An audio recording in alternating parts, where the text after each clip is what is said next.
So, They Shall Not Grow Old is Peter Jackson's World War One documentary. Now, when you say World War One documentary, you might be like, I don't know, it kind of sounds boring. World War One, it's old footage. It was a war that was from over 100 years ago. It's probably just going to be a whole lot of like talking heads and black and white footage. Well, here's the surprise about this film. This is what I actually love about this film. First off, it's on the big screen, and it's in 3D, which Peter Jackson still loves 3D, with the Hobbit movies and everything. But here the 3D is actually warranted. So what it is, like, it starts off with the black and white footage that we're used to, that we've seen before. It's kind of jittery, it's a little bit dirty, black and white. And we have talking head, and we have like a narration from soldiers over it. And they're kind of like describing, what was the tone in Britain at the time, how there was war on the horizon, how, you were a young man, so you really didn't question it much. You didn't question if the military said you were, questioned if you were too young or not. They didn't really question it. It's like, if you were under 19, it's like, well, you might be old enough. So they push you in there. And basically, we get these narration from a bunch of soldiers, and they tell us all about, how it was like going into the war, what it was like, getting your rations, what it was like going through training, what it felt like to just have a sense of belonging. When you were younger, you didn't really question politics much. You just sort of like, you felt like you were important because you had something to do. And so they, it's fairly interesting stuff.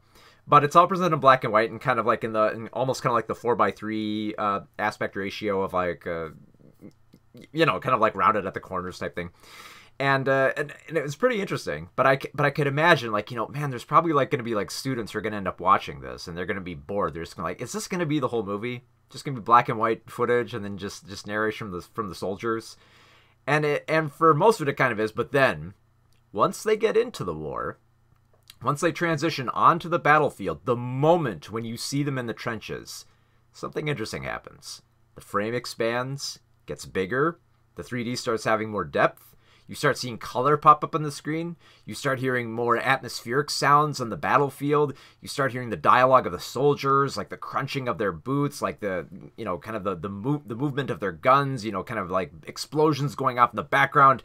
And that's the moment when I myself was like, just going like, whoa, what the, oh man, this is amazing. But I can just imagine like some student is just going to be knocked off their socks when they see this thing, man.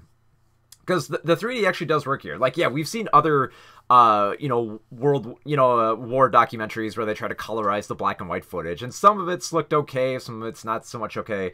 This is gorgeous. Like, if you've seen it like trailers, it's a very it's almost kind of like seamlessly transitions there. Even though you knew that they did change the frame rate a bit, they did play with depth, they did play with the colors a bit, but it transforms so smoothly in there.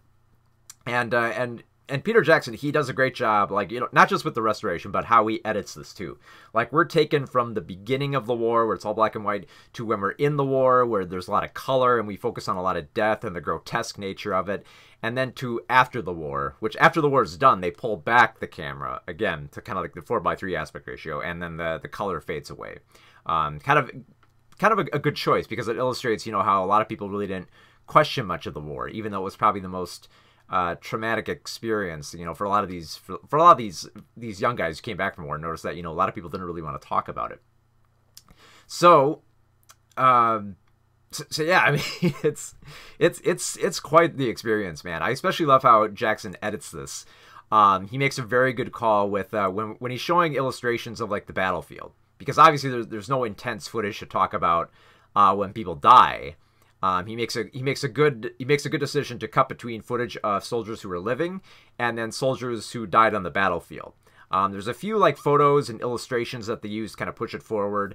And Jackson does a good job of kind of like filtering through all this different type of footage and stills, and basically cobbles together this experience that really gets us ingrained with the English soldiers and their mindsets going into World War One. We kind of get to understand their mentality, how they feel about war, how they didn't really question death as much. They just didn't want to get hit. How, burying your body or going into combat was just something you did.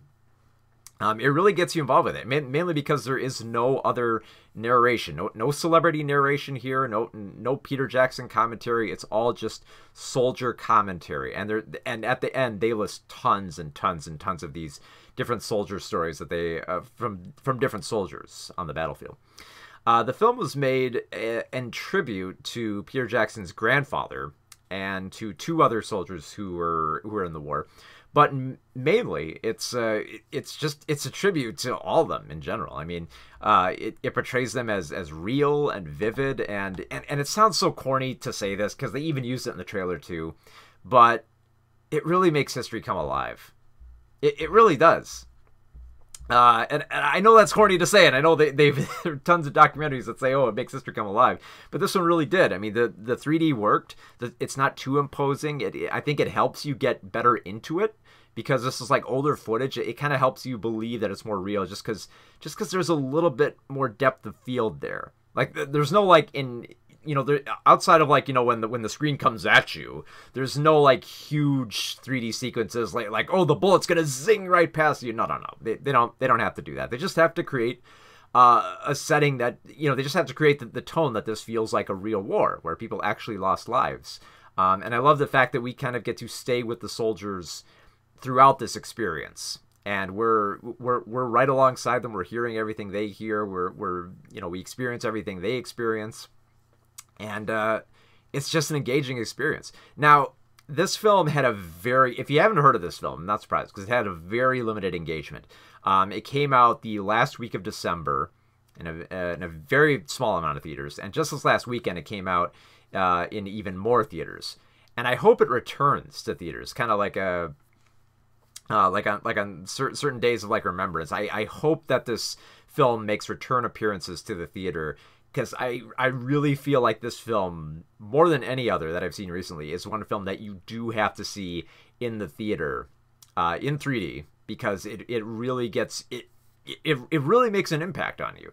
Like, I gotta mention that I went to go see this film out in the freezing cold, like it was negative 30 degrees out, and I came out of that film just going like, man, I completely forgot about everything. I was just so involved in hearing about this war and all these different stories, from footage and photos and audio.